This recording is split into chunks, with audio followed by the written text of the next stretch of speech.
mois d'activité, nos forces ont engrangé des résultats significatifs sur le terrain. Et ces résultats significatifs sur le terrain viennent corroborer deux états de fait.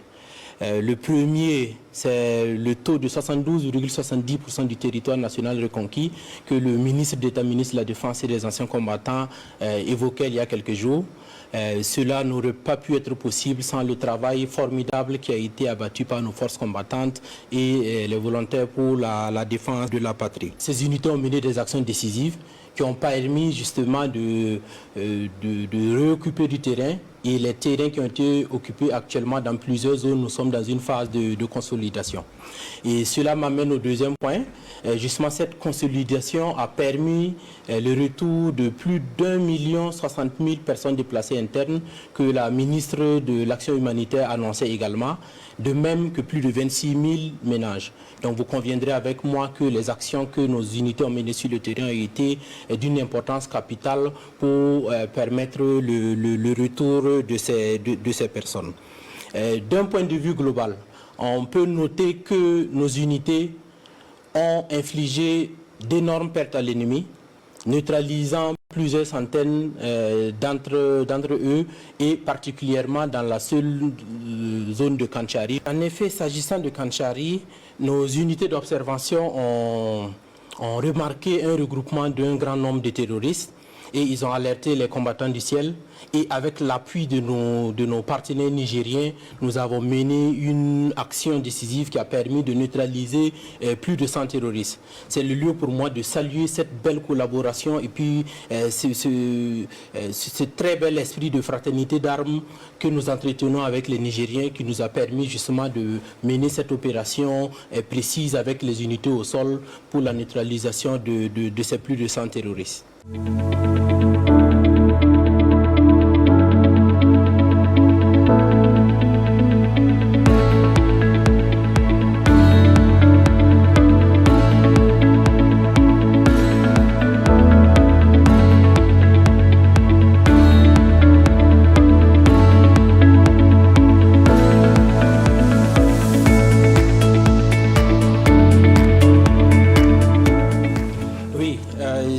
C'est de plus en plus récurrent et le chef de l'État justement évoquait cela. L'ennemi bénéficie de soutien extérieur, ce qui lui a permis d'avoir recours à cette technologie d'usage de drones kamikazes.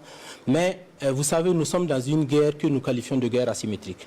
Et cette guerre asymétrique exige de nos unités une perpétuelle adaptation à la situation.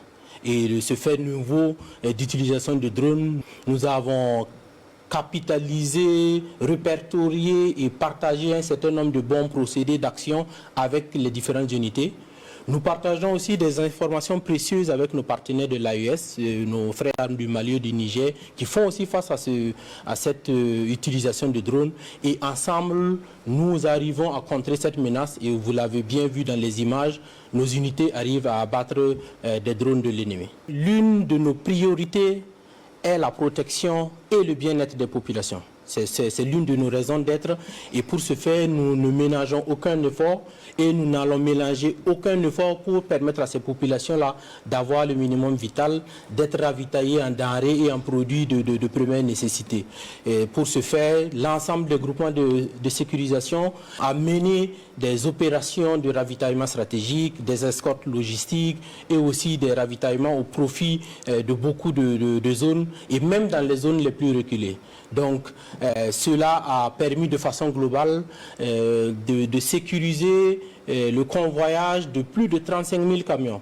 Et dans ces 35 000 camions, nous avons près de 15 000 d'entre ces camions-là qui étaient destinés à nos partenaires de l'AES, que sont le Mali et le Niger. Donc, c'est pour dire que cette collaboration entre frères d'armes de la Confédération AES et au BOFIX, aussi bien dans le sens de nous vers eux pour les escortes de convois, d'appui en renseignement et d'appui en vecteur aérien, et aussi de eux vers nous, comme vous l'avez vu, avec leur appui pour la neutralisation des terroristes dans la zone de Kantchari.